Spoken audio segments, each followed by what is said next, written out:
મિત્રો, આજના ત્રીજા વિડિયો લેક્ચરની અંદર આપનું હાર્દિક સ્વાગત છે। આપણે નવા પ્રશ્નની ચર્ચા કરીએ। પ્રશ્ન બોલું છું, તમને જે કંઈ પણ પીડીએફ મોકલેલી હોય એમાં તમારે ફેરબુક ઉતારવાની હોય તો એ બહાર રાખજો। પ્રશ્ન છે કેલ્શિયમ હાઇડ્રોક્સાઇડના દ્રાવણમાં ઓછા પ્રમાણમાં અને વધુ પ્રમાણમાં કાર્બન ડાયોક્સાઇડ વાયુ પસાર કરતા કઈ નિપજો મળે છે અને મળતી નિપજની પાણીમાં દ્રાવ્યતા છે એ કેટલી છે એ તમારે કહેવાની છે। હવે જુઓ, આપણે શું કરવાનું છે તો કે આ CaOH હોય અને કેલ્શિયમ હાઇડ્રોક્સાઇડ કહેવાય, ચૂનાનું પાણી કહેવાય। હવે એ જે ચૂનાનું પાણી છે એની અંદરથી શું કરવાનું છે તો કાર્બન ડાયોક્સાઇડ વાયુ પસાર કરવાનો છે, પણ એ કેટલી માત્રામાં પસાર કરવાનો છે તો કે ઓછી માત્રામાં પસાર કરવાનો છે। તો એને લીધે શું થાય છે તો કે એને લીધે જે છે ને એ દ્રાવણ જે કંઈ પણ દુધિયા રંગનું બને છે અને આ CaCO3 કે જે ચૂનાનો પથ્થર છે એ બને છે કહી શકીએ। હવે જો એની અંદરથી જો આ વસ્તુ પાછી આવી લીધી, આ કેલ્શિયમ કાર્બોનેટ છે, એમાં વધુ માત્રામાં CO2 કાર્બન ડાયોક્સાઇડ હોય પસાર કરીએ તો કે આપણને કેલ્શિયમ હાઇડ્રોજન કાર્બોનેટ મળે છે અને જે દ્રાવણનો દુધિયા રંગ હોય છે ને એ શું થઈ જાય છે દૂર થઈ જાય છે। તો પહેલા ચૂનાનું ઉતર્યું પાણી જેની અંદર ઓછા પ્રમાણમાં કાર્બન ડાયોક્સાઇડ વાયુ પસાર કરતા દ્રાવણ દુધિયા રંગનું બને છે અને જો એની અંદર આપણે વધુ માત્રામાં CO2 પસાર કરશું તો એ દ્રાવણનો દુધિયા રંગ છે એ શું થઈ જશે દૂર થઈ જશે।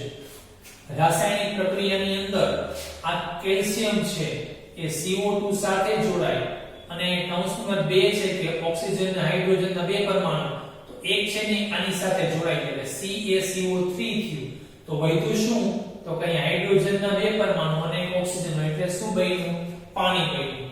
આ જ રીતે અહીંયા જુઓ શું થયું છે, આ કૌંસ નંબર 2 છે એનો અર્થ હાઇડ્રોજનના બે પરમાણુ, કાર્બનના બે પરમાણુ અને ઓક્સિજન 3 2 6 પરમાણુ, તો કેલ્શિયમ આવી ગયો હાઇડ્રોજનના બે પરમાણુ, ચાલો એ પણ આવી ગયા, કાર્બન તો કે 2 તો કે 1 અને 2, ઓક્સિજન જો કેટલા 6, આ 3 1 4 અને આ 2 6 થયું કેલ્શિયમ હાઇડ્રોજન કાર્બોનેટ થઈ ગયું।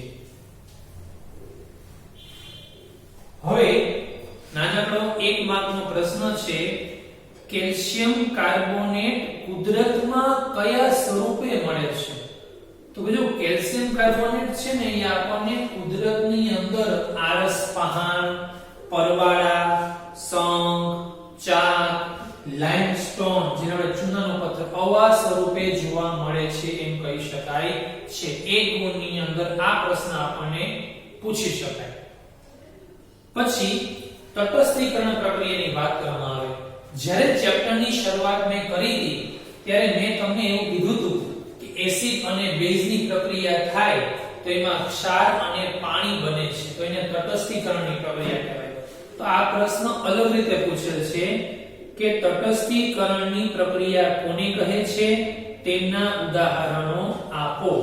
તો કે જુઓ, જ્યારે એસિડ અને બેઝ ની પ્રક્રિયા થાય ત્યારે ક્ષાર અને પાણી બને છે, તો એ ક્ષાર અને પાણી બને છે તો એને શું કહેવાય, એને તટસ્થીકરણની પ્રક્રિયા કહેવાય। ટૂંકમાં આપણે લખી શકીએ એસિડ વત્તા બેઝ gives to ક્ષાર અને પાણી। જો આ NaOH શું છે બેઝ છે, આ શું છે એસિડ છે, બંને વચ્ચે પ્રક્રિયા છે, NaCl સાથે જોડાણો એટલે NaCl ક્ષાર બન્યું અને આ જોડાઈને પાણી બન્યું।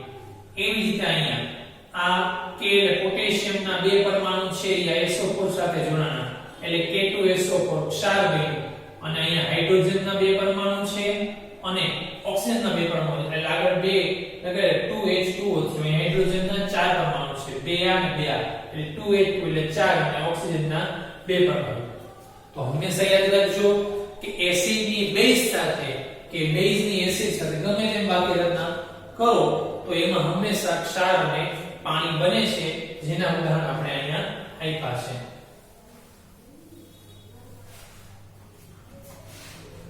પછીનો પ્રશ્ન છે, મેં તમને કીધું એમ બહુ નાના નાના પ્રશ્ન છે.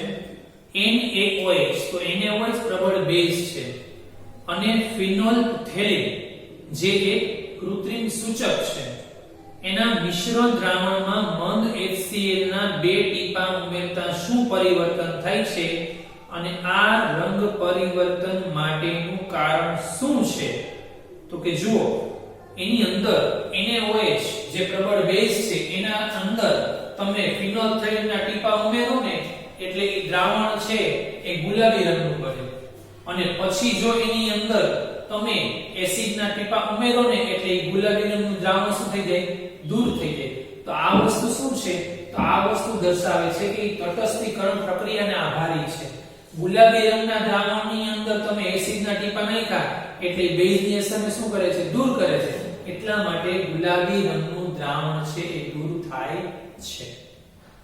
એક પ્રવૃત્તિવાળો પ્રશ્ન છે, ધાતુના ઓક્સાઇડની એસિડ સાથેની પ્રક્રિયા કરવાની છે. તો કે જુઓ, CuO કોપર ઓક્સાઇડ કે જે કાળા રંગનો ભૂકા સ્વરૂપે આપણે લીધો, એની અંદર આપણે HCl ઉમેર્યું એટલે એસિડ ઉમેર્યું છે, તો આપણને શું મળે છે? CuCl2. તો એ શું છે? એના અવક્ષેપ વાદળી કે લીલા રંગના થઈ જાય છે. યાદ રાખજો, કાળા રંગના કોપર ઓક્સાઇડના પાવડરમાં જો મંદ HCl ના ટીપા ઉમેરવામાં આવે તો રાસાયણિક પ્રક્રિયા થઈ CuCl2 એટલે કે ક્ષાર બને છે અને પાણી ઉત્પન્ન થાય છે. તો અહીંયા આ જે ક્ષાર ઉત્પન્ન થયો છે એનો રંગ પરિવર્તન કેવો થયો? તો કે વાદળી લીલા રંગનો થયો. એટલે કાળા રંગમાંથી વાદળી લીલા રંગના અવક્ષેપ મળે છે. તો આપણે એમ કહી શકીએ ને CuO એટલે એ શું થયું? તો કે એ Cu શું છે? કોપર છે. કોપર શું છે? ધાતુ છે. તો આપણે લખીએ કે ધાતુનો ઓક્સાઇડ. આ શું છે? એસિડ છે. તો ધાતુના ઓક્સાઇડની એસિડ સાથે પ્રક્રિયા કરીએ એટલે હંમેશા શું મળે? ક્ષાર અને પાણી બને છે. આ વસ્તુ યાદ રાખજો. એક ગુણની અંદર આવા પણ પ્રશ્ન છે ને એ પૂછાઈ શકે છે. હવે એસિડિક ઓક્સાઇડ કોને કહે છે? અધાતુય ઓક્સાઇડ કેવા પ્રકારના ઓક્સાઇડ છે? ઉદાહરણ આપો. તો કે જો એસિડિક ઓક્સાઇડ કોને કહેવાય? આપણે એની વાત કરીએ. તો કે જુઓ, જે ઓક્સાઇડ પાણી સાથે પ્રક્રિયા કરી અને એસિડ બનાવતા હોય, ફરીથી કહું છું, જે ઓક્સાઇડ પાણી સાથે પ્રક્રિયા કરી એસિડ બનાવતા હોય એને આપણે એસિડિક ઓક્સાઇડ તરીકે ઓળખશું. સામાન્ય રીતે આપણે એમ કહીએ કે જે અધાતુઓના ઓક્સાઇડ હોય છે ને એ શું હોય છે? તો કે એ એસિડિક ઓક્સાઇડ હોય છે, અધાતુના ઓક્સાઇડ. દાખલા તરીકે જુઓ, S સલ્ફર. સલ્ફર અધાતુ છે, બરાબર છે? તો એ અધાતુનો ઓક્સાઇડ છે. તો એની પ્રક્રિયા કેની સાથે કરી? પાણી સાથે. જુઓ, H2SO3 બન્યા, એ કહેવાય સલ્ફ્યુરસ એસિડ, બરાબર? તો અધાતુના ઓક્સાઇડ છે એ પાણી સાથે પ્રક્રિયા કરે એટલે આપણને શું આપે છે? એસિડ આપે છે. એનાથી ઉલટું બેઝિક ઓક્સાઇડની વાત કરીએ તો કે બેઝિક ઓક્સાઇડની વાત કરીએ તો એવું કહી શકાય કે જે ઓક્સાઇડ પાણી સાથે પ્રક્રિયા કરે અને શું આપે છે? બેઝ આપે છે. તો એને શું કહેવાય? બેઝિક ઓક્સાઇડ કહેવાય છે. જે ઓક્સાઇડ પાણી સાથે પ્રક્રિયા કરી અને બેઝ આપે અને બેઝિક ઓક્સાઇડ કહેવાય. સામાન્ય રીતે અહીંયા શું હોય છે? તો કે અહીંયા ધાતુના ઓક્સાઇડ હોય. આમાં શું હતા? અધાતુના ઓક્સાઇડ હતા. તો આ ધાતુના ઓક્સાઇડ છે, ધાતુના ઓક્સાઇડની પ્રક્રિયા કેની સાથે કરી? પાણી સાથે કરી. તો આપણને શું મળ્યો? બેઝ મળ્યો છે. તો યાદ રાખજો, બેઝિક ઓક્સાઇડ માટે ધાતુના ઓક્સાઇડ અને એસિડિક ઓક્સાઇડ માટે અધાતુના ઓક્સાઇડ જવાબદાર હોય છે એવું આપણે કહી શકીએ છીએ. હવે ઇન્ટેક્સના પ્રશ્નની ચર્ચા કરી લઈએ. પહેલો પ્રશ્ન આપણે કહીએ કે સામાન્ય રીતે ધાતુની એસિડ સાથેની પ્રક્રિયાથી કયો વાયુ મુક્ત થાય છે? તો જુઓ, ધાતુની એસિડ સાથે પ્રક્રિયા કરીએ એટલે હંમેશા H2 વાયુ મુક્ત થાય છે. ઉદાહરણ સાથે આપણે સમજાવવાનું છે તો બીજા ઉદાહરણ આ ધાતુ છે એની પ્રક્રિયા એસિડ સાથે કરી તો શું મળ્યું તો કે ક્ષાર અને હાઇડ્રોજન વાયુ મુક્ત થયો. આ ઝિંક છે એ ક્લોરીનના બે પરમાણુ સાથે પ્રક્રિયા કરે એટલે ZnCl2 બન્યું અને H2 વાયુ મુક્ત થયો જેને આપણે ડાયહાઇડ્રોજન વાયુ કહી શકીએ છીએ. હવે એમાં કે આ વાયુની હાજરી કસોટી કેવી રીતે કરશો તો કે જ્યાં કસનળીની અંદર હાઇડ્રોજન વાયુ બહાર ઉત્પન્ન થાય છે ને તો જો આપણે ત્યાં મીણબત્તી રાખશું ને તો એ છે ને એ શું થશે તો કે એ ધડાકા સાથે ત્યાં સળગી ઉઠશે. તો એના ઉપરથી આપણે કહી શકશું આ રીતે આપણે કે મીણબત્તી રાખતા હાઇડ્રોજન વાયુ ધડાકા સાથે સળગી ઉઠે છે. છેલ્લો પ્રશ્ન આ લેક્ચરનો, શા માટે દહીં અને ખાટા પદાર્થોને પિત્તળ તેમજ તાંબાના વાસણોમાં ન રાખવા જોઈએ? હવે જુઓ, દહીં અને ખાટા પદાર્થો ઈ એસિડ ધરાવે. યાદ રાખજો, દહીં પછી ખાટા પદાર્થો, લીંબુ જેની સાઇટ્રિક એસિડ હોય છે, બરાબર, ટમેટામાં ઓક્ઝેલિક એસિડ હોય, આમલીમાં ટાર્ટરિક એસિડ હોય. આ બધા ખાટા પદાર્થો છે. હંમેશા ખાટા પદાર્થો એસિડ ધરાવે. આપણે સામાન્ય ગુણધર્મો ભણી ગયા કે એસિડ શું હોય, સ્વાદે ખાટા હોય.